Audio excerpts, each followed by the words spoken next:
धरना प्रदर्शन पर बैठे आगरा क्लब के कर्मचारी।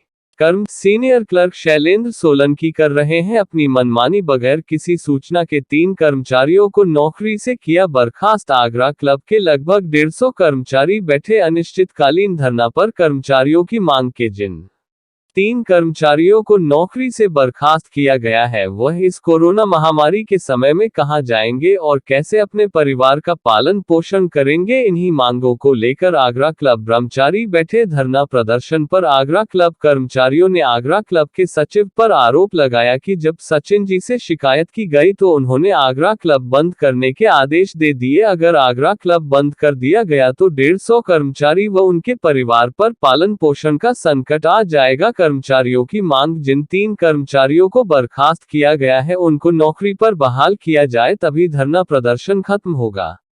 इंडिया फास्ट न्यूज आगरा से ब्यूरो चीफ राजीव कंचन की विशेष रिपोर्ट।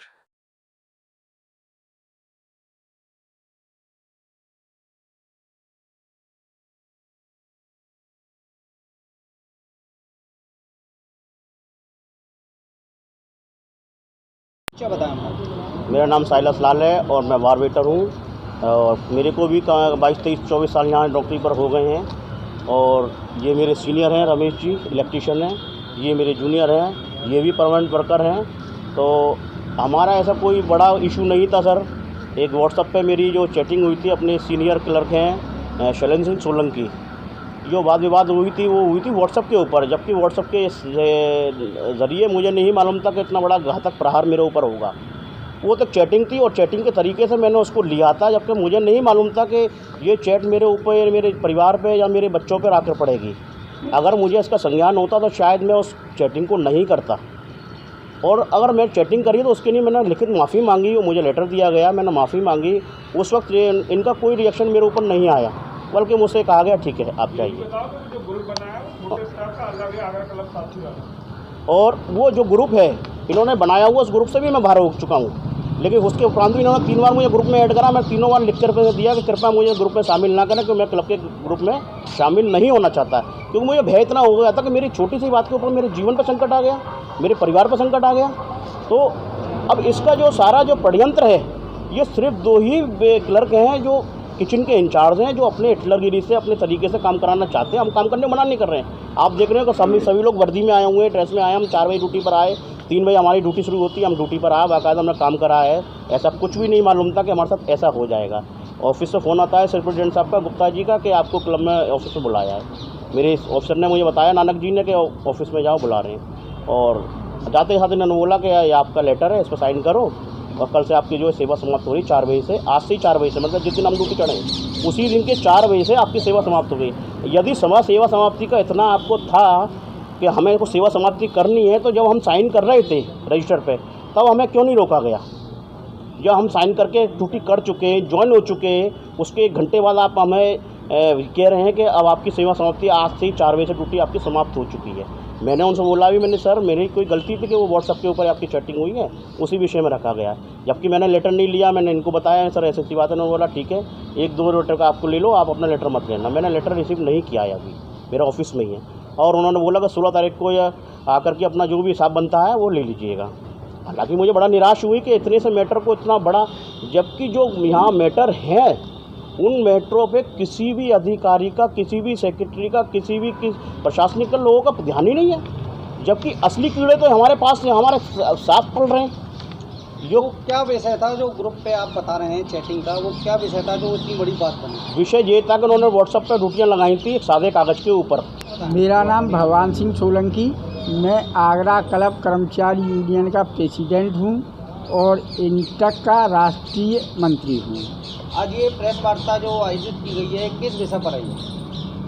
इसमें जो है क्लब में कुछ बाबुओं द्वारा बहुत ही भ्रष्टाचार किया जा रहा है, जिससे क्लब को बहुत नुकसान हो रहा है।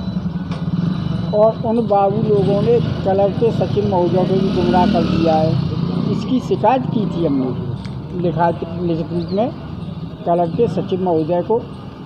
ये शिकायत जो हमने इनको की थी, उससे उन बाबू लोगों ने उनके जो है कान भर दिए और हमारे 3 निर्दोष कर्मचारियों को, जो परमानेंट है काफ़ी पुराने, उनको बगैर किसी नोटिस, बगैर किसी सूचना, बगैर किसी जांच के जो है एकदम हिटलरशाही की तरीके से ख़त्म कर दिए, तुम्हारी सेवा समाप्त कर ये किया था। जिसका इन लोगों ने सचिव महोदय से पूछे होगा, साहब कारण तो बताइए, हमने आखिर गलती क्या की है? हमको आपने जो है क्लब से सेवा आपने कैसे समाप्त की, कोई गलती तो बताइए हमारी। कि नहीं, कोई गलती नहीं, क्लब में अब तुम लोग काम नहीं करेंगे। जब काम नहीं करेंगे तो और कर्मचारियों ने इनका सहयोग किया तो वो यहाँ से छोड़ के भाग गए, फिर रुके ही नहीं एक मिनट भी। जब वो चले गए, ये 15 तारीख का वाक़या, 15/9 का, और शाम को 4 बजे, तो वो 4:20 पर चले गए। कर्मचारियों ने इसका विरोध किया तो उन्होंने अपने आप ही क्लब को बंद करने के आदेश सभी डायरेक्टरों के पास भेज दिए कि मेरे अग्रिम आदेशों तक आगरा क्लब बंद रहेगा।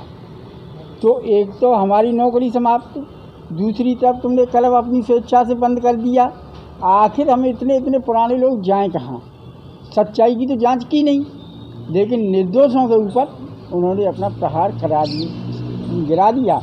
इसके विरोध में ये अनशन धरना प्रदर्शन यहाँ पे चल रहा है। आगरा क्लब में लगभग कितने कर्मचारी कार्यरत थे? करीब 120 कर्मचारी कार्यरत हैं। अब जो नौकरी से सबको क्लब बंद किया जा रहा है, सबके सामने परिवार पालन की समस्या आएगी, तो उस बारे में आपका क्या कहना है?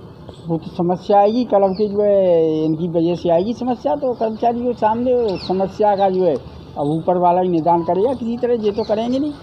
अगर आपकी मांगें नहीं मानी जाती हैं तो आपका आगे क्या रणनीति रहेगी? ऐसा है, हम कल आगरा के कमिश्नर साहब से मिलेंगे इस संबंध में, क्योंकि 1 साल वो इसके अध्यक्ष रहते हैं, 1 साल ब्रिगेडियर साहब रहते हैं। हम ब्रिगेडियर साहब से भी मिलेंगे कल, और हम उनसे मांग करेंगे कि साहब वो हमको न्याय नहीं दे रही हैं, आप बैठ जाइए बीच में। अगर हम दोषी हैं तो हमें हटा दीजिए, हमें कोई ऐतराज़ नहीं है, और हम दोषी नहीं हैं तो हमको काम पर रखा जाए और क्लब को सुचारू रूप से चलाया जाए। और हम तो जो क्लब उन्होंने बंद किया, चौकीदारी हमें करनी पड़ेगी क्लब की।